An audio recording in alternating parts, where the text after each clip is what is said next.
Halo teman-teman semuanya, kembali lagi dengan aku Rani Kartika dalam channel YouTubeku yang tentunya membahas seputar kampus, seputar mahasiswa, ataupun seputar permasalahan hukum. Nah, di video kali ini aku ingin berbagi informasi untuk kalian para calon mahasiswa baru 2021 mengenai istilah-istilah apa saja sih yang ada dalam dunia kampus. Nah, untuk itu, tolong disimak ya videonya. Bagi kalian yang baru mampir di channelku ini, aku ucapkan terima kasih karena sudah mampir. Jangan lupa untuk klik tombol subscribe, lalu kemudian like, comment, dan share jika dirasa informasi ini bermanfaat. Mari kita bahas. Buat kalian adik-adik mahasiswa baru, kalian tentunya harus tahu nih bahwa situasi atau kondisi antara kampus itu tidak sama dengan ketika kalian menjalani fase sekolah SD, SMP, dan SMA gitu ya. Lingkungannya berbeda, kita menyebut orang yang mengajarkan kita juga bukan guru tetapi dosen. Lalu kemudian pimpinan dari kampus itu juga kita tidak bisa menyebutnya itu adalah kepala sekolah gitu ya. Nah, untuk itu di sini aku ingin memberikan sedikit saja informasi biar nantinya kalian ketika mendengar istilah tersebut gak bingung-bingung lagi gitu ya. Apa aja? Yang pertama itu ada istilah yang namanya rektor. Nah, siapa sih rektor itu? Teman-teman, rektor itu adalah istilah yang kita sebutkan atau kita sematkan kepada seseorang yang memimpin universitas. Jadi dalam satu universitas itu dipimpin oleh yang namanya rektor. Nah, rektor ini nantinya juga dibantu oleh beberapa wakilnya gitu ya, yang menempati bidang-bidang tertentu seperti wakil rektor bidang kemahasiswaan, bidang akademik, atau bidang keuangan seperti itu. Nantinya juga rektor inilah yang akan memindahkan kucir toga pada saat wisuda kalian. Nah, kalau kalian ingin tahu di mana sih kantornya rektor itu berkantor di gedung yang namanya rektorat. Nah, kalian nanti di kampus kalian pasti ada gedung rektorat. Nah, di situ adalah gedung tempat rektor bersama wakil-wakil dan jajaran lainnya itu bekerja. Seperti itu ya, teman-teman. Lalu yang kedua, jika rektor itu adalah orang yang memimpin di satu universitas, maka dalam satu universitas itu tentu saja ada beberapa jurusan atau fakultas, teman-teman. Nah, pemimpin atau pimpinan dari yang namanya fakultas itu kita kenal dengan sebutan dekan. Nah, kantornya kalau tadi rektorat, ini namanya dekanat gitu ya. Misalnya fakultas hukum ada dekannya, ada yang memimpin namanya dekan fakultas hukum. Fakultas ekonomi pun demikian dan fakultas-fakultas lainnya. Biasanya di bawah fakultas di dalam satu fakultas itu ada lagi nih beberapa jurusan atau program studi. Kita katakanlah seperti fakultas ekonomi. Di dalam fakultas ekonomi itu ada program studi manajemen, ada program studi ilmu ekonomi, ada program studi akuntansi. Nah, di masing-masing program studi itu nantinya juga ada yang mimpin lagi gitu. Jadi berjenjang, teman-teman. Nah, kalau di skala program studi itu nanti ada yang namanya kajur atau kaprodi, kepala jurusan atau kepala program studi, dibantu oleh yang namanya sekjur atau sekprodi, sekretaris, seperti itu. Jadi misalnya kalian fakultas FISIP tapi kalian ilmu sosiologi, nah ada kajur sosiologi dan sekretaris sosiologi. Terus fakultas FISIP jurusan atau program studi ilmu pemerintahan itu ada sendiri lagi kajur dan sekjurnya. Tadi kita berbicara tentang istilah pimpinan-pimpinan kampus dan sampai fakultas. Nah, sekarang kalian juga harus tahu ada istilahnya SKS. Nah, SKS itu kalau tidak salah seingat saya tuh kepanjangannya Satuan Kredit Semester kalau tidak salah ya. Mohon maaf ya kalau nanti diralat kalau misalnya saya ada keliru mengenai kepanjangan dari SKS. Nah, SKS itu intinya adalah bobot mata kuliah yang kalian ambil pada satu semester. Jadi gini teman-teman, simpelnya misalnya kalian ngambil mata kuliah Pancasila. Nah, Pancasila itu punya bobot beban mata kuliah yaitu 2 SKS. Nah, 2 SKS ini nanti akan berpengaruh pada lamanya tatap muka pembelajaran antara dosen dan mahasiswa, juga berpengaruh pada nanti nilai di akhir setelah ujian seperti itu, setelah UAS. Dan SKS ini juga turut andil ketika dia berpengaruh pada nilai di akhir nanti setelah UAS. Itu juga akan berpengaruh pada besar kecilnya SKS yang diperbolehkan diambil pada semester selanjutnya, gitu ya. Simpelnya lagi, kalau kalian masih bingung, sudah ada video saya ya tentang SKS, kalian nanti boleh cek ya videonya.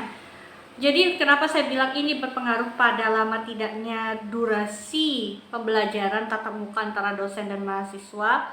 Jadi kalau 2 SKS itu biasanya range waktunya satu mata kuliah itu 1 jam 40 menit, bisa jadi seperti itu. Nah, besaran bobot SKS ini beda-beda, nggak semuanya 2 SKS teman-teman. Ada yang 3 SKS, 4 SKS, bahkan 6 SKS. Kayak skripsi aja itu bobotnya 6 SKS. Nah, ketika nanti kalian 6 SKS ini dan hasil kalian adalah nilainya A gitu ya. A itu kan dalam kampus nilainya berarti 4,00. Nah, 4 itu dikalikan dengan SKS tadi. 4 adalah dikali 6 sama dengan 24. Berarti untuk mendapatkan nilai sempurna kalian harus full bisa memperoleh nilai A agar kalau diakumulasikan angka itu 24. Kalau misalnya cuma dapat B, katakanlah begitu, B itu nilainya kalau tidak salah 3,00. Nah, 3,00 dikalikan 6 SKS, tentu saja itu akan kecil ya, cuma 18. Nah, ketika kalian mendapatkan nilai dalam bentuk huruf tadi, lalu kemudian dikalikan dengan SKS, itu akan berpengaruh penting dalam penentuan IPK kalian. Seperti itu. Jadi udah tahu ya. Nanti kalian bisa ngerti sendiri. Selanjutnya, gimana cara kita ngambil full SKS gitu ya, atau tahu bahwa ini jatah mata kuliah kita itu hanya sekian SKS, hanya 18 SKS. Nah, di awal semester itu nanti kalian akan KRS-an kalau kata mahasiswa. Nah, KRS-an itu kepanjangan dari kartu rencana studi. Itu berisi tentang kayak list rencana yang sudah kalian susun, mata kuliah apa saja yang akan kalian ambil di awal semester yang akan datang. Sekarang ini lagi libur nih ya, terus kalian mau masuk nih sebentar lagi semester 4 begitu misalnya. Nah, kalian sudah harus merencanakan mata kuliah apa saja nih sesuai dengan list yang sudah disediakan kampus untuk kalian ambil. Nah, jadi biasanya dulu mengisinya dalam bentuk formulir gitu ya. Kalian mau ngambil mata kuliah misal praktek peradilan, mau ngambil mata kuliah hukum laut segala macam. Tapi sekarang KRS-an yang dimaksud itu dilakukan secara sistem online melalui sistem yang sudah disediakan oleh kampus. Jadi kalian tinggal klik mata kuliah yang ingin kalian ambil. Itu yang dimaksud dengan KRS, Kartu Rencana Studi. Selanjutnya, setelah KRS, SKS, ada yang namanya IP dan IPK. Nah, apa sih IP dan IPK itu, teman-teman? Kalau IP itu kan indeks prestasi, atau kalau di kampus saya dulu menyebutnya IPS dan IPK, indeks prestasi semester. Itu adalah hasil akhir dari keseluruhan nilai mata kuliah yang sudah kalian tempuh di semester berjalan ini. Jadi setelah ujian akhir UAS gitu ya, ujian akhir semester, nanti kan dosen memberikan nilai ya untuk tiap-tiap mata kuliah yang sudah kalian ambil. Nah, kemudian nilai itu tadi kan saya bilang, nilai di kampus itu di dalam bentuk huruf, kalian ngelihatnya teman-teman, huruf nanti ada angka. Oke? Angka tertinggi itu adalah 4 komponen nilainya. Maksudnya bukan berarti ketika kalian lagi ngerjain soal UAS terus dosen langsung ngasih nilainya 4, 3, 2, enggak, bukan begitu. Jadi nilai 80 nanti itu dikonversikan dalam bentuk huruf, itu range-nya apa gitu. Misalnya A, 90 itu A gitu ya. Nah, A itu nanti dikonversikan lagi, nilai sesungguhnya adalah 4. Nah, seperti itu. Nanti ditambahkan dengan keseluruhan mata kuliah, nilai mata kuliah yang sudah kalian ambil. Nah, hasil akhirnya misalnya adalah 3,90 seperti itu. Nah, itu adalah indeks prestasi semester kalian, IP atau IPS. Nah, yang dimaksud dengan IPK yang mana gitu ya? IPK itu ibarat kalau main bola itu skor agregatnya gitu loh.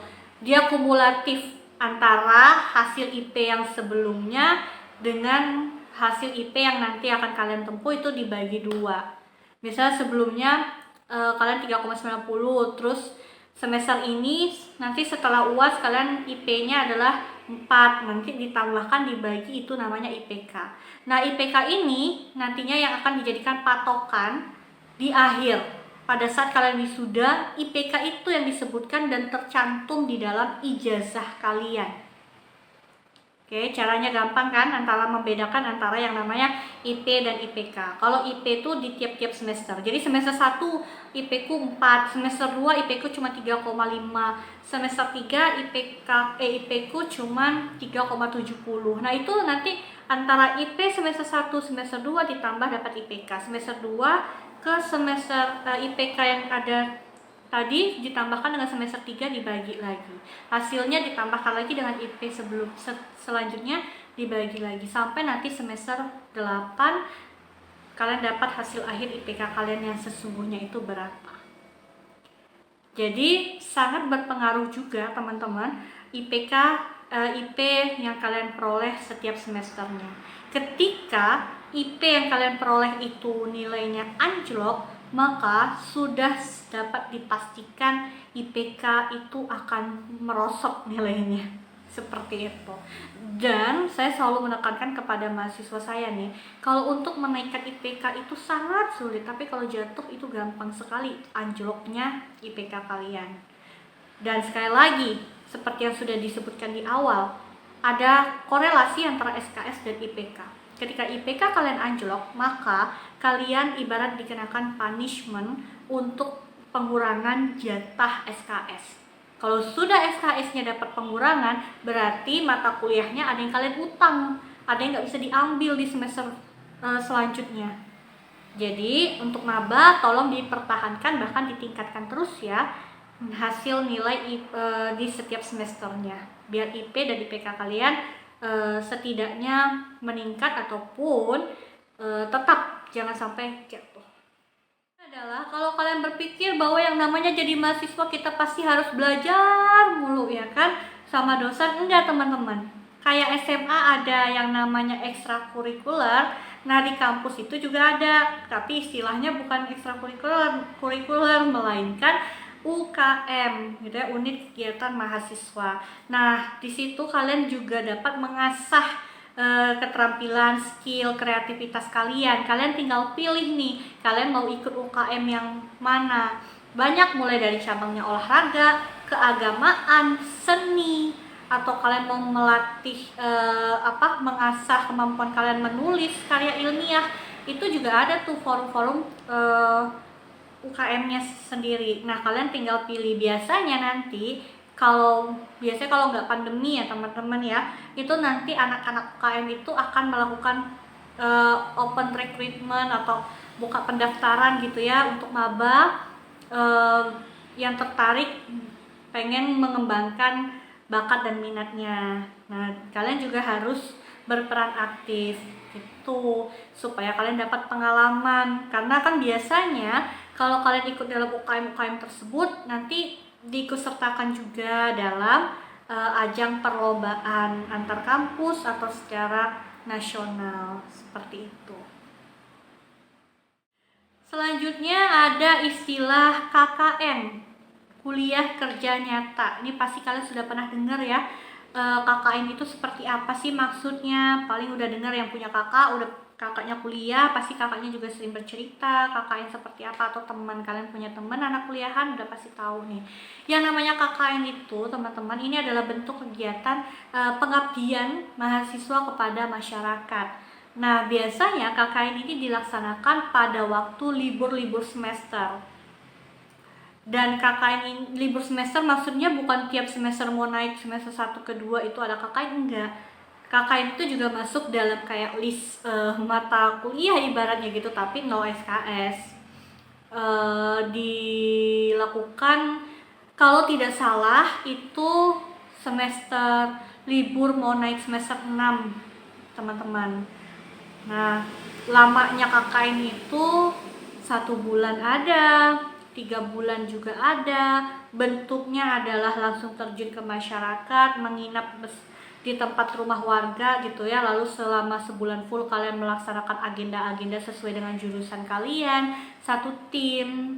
Atau bisa juga kalian sistemnya itu pulang balik. Pulang balik itu maksudnya kalian tidak diwajibkan untuk menginap di posko lokasi KKN. Jadi kalian masih bisa pulang ke rumah.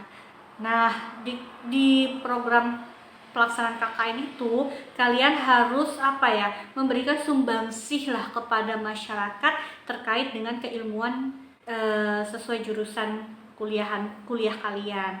Misalnya kalian mengadakan penyuluhan, kalian mengadakan bimbel kepada adik-adik sekolah, atau kalian melaksanakan bangun apa gitu ya untuk masyarakat, gitu. Memberikan kesan yang baik juga, karena itu nanti akan dinilai. Jadi biasanya kalau saya dulu pengalaman ketika KKN, di akhir itu penilaian tidak datang dari dosen pendamping KKN saja, melainkan penilaian juga datang dari masyarakat tempat saya melaksanakan lokasi KKN. Nah, nanti keluar nilainya. Dan pelaksanaan KKN itu merupakan program wajib yang harus dilaksanakan oleh mahasiswa. Kalau nggak ikut KKN nggak dapat sertifikat KKN. Kalau nggak dapat sertifikat KKN, kalian berarti nanti nggak bisa nih lanjut untuk mulai skripsi, karena berkas sertifikat KKN tadi itu juga sebagai syarat. Kalau di kampus saya dulu ya, sebagai syarat untuk kalian ngambil skripsi dan mau ngurus proses pendaftaran wisuda, teman-teman. Mungkin kalian akan bertanya nih, kalau di sekolah dulu waktu SMP, SMA ada yang namanya OSIS kan, organisasi siswa intrasekolah. Nah, kalau di kampus ada nggak sih? Ada teman-teman, semacam OSIS tapi namanya adalah BEM, Badan Eksekutif Mahasiswa, ataupun bisa jadi nama istilahnya di kampus lain juga LEM, Lembaga Eksekutif Mahasiswa. Nah, kalau biasanya maba kan ada melaksanakan ospek. Nah, ospek itu sebenarnya yang menyelenggarakan adalah anak-anak yang ada di dalam naungan BEM tersebut, Badan Eksekutif Mahasiswa. Mereka juga yang bertugas melaksanakan ospek, menjalin kerjasama antar kampus dalam pelaksanaan kegiatan program kampus lah gitu. Misal ada perlombaan piala apa gitu ya, perebutan piala apa, debat atau apa, juga mereka turut andil untuk melaksanakan program tersebut. Nah, ini juga semacam kalau anak-anak kampus gitu ya, itu kayak semacam hal yang bergengsi tuh bisa masuk menjadi anggota bahkan ketua BEM. Di setiap fakultas itu ada. Jadi kayak BEM Fakultas Hukum, BEM Fakultas Ekonomi, itu ada teman-teman. Bahkan di level yang lebih tinggi mungkin kita menyebutnya BEM Universitas atau Lab Universitas gitu. Itu dia mewadahi seluruh BEM-BEM yang ada di tiap fakultas. Seperti itu. Tinggalan yang tidak kalah penting nih, ada juga istilah dosen pendamping atau dosen penasehat akademik, disingkat DPA. Nah, ini penting banget nih, kalian harus tahu. Kalian dengan masing-masing nantinya itu kan ketika sudah diterima di fakultas X, katakan begitu, nanti kan kalian udah dapat mata kuliah yang dipaketin langsung ya untuk semester awal. Lalu kemudian kalian juga nanti pasti disuruh cari nih, temui dosen pendamping atau dosen penasihat akademik kalian. Nah, tugas dosen DPA ini apa? Mereka tuh kayak ibarat jadi tempat kalian konsultasi lah terkait mata kuliah yang nantinya mau kalian ambil di semester berikutnya, tempat kalian curhat lah intinya, kayak BK gitu, kayak bimbingan konseling dosennya gitu. Dan itu apakah dosen khusus ya, dia nggak ada ngajar ya? Enggak, dosen dengan status DPA itu juga ya dosen yang ngajar kalian di tiap mata kuliah gitu. Mereka juga punya mengemban amanat itu, tempat curhatnya mahasiswa terkait akademik. Jadi kalau kalian mau bilang nilainya saya rendah Pak semester ini kira-kira saya harus ngambil mata kuliah mana yang lebih penting atau apa, nah kalian itu konsultasinya ke dosen pendamping akademik. Jadi kalau ada apa-apa kalian jangan sungkan-sungkan untuk konsultasi dengan mereka, seperti itu, dicari dosennya biar dapat solusi, jangan ngambil keputusan sendiri. Teman-teman, mungkin segitu aja ya informasi aku terkait dengan istilah-istilah apa saja yang ada dalam dunia kampus. Semoga sedikit memberikan gambaran kepada adik-adik mahasiswa baru 2021 ini. Tetap semangat ya di tengah pandemi ini, jaga kesehatannya, semangat memulai semester baru untuk kalian semua para mahasiswa. Semoga kalian sukses. Terima kasih. Wassalamualaikum warahmatullahi wabarakatuh.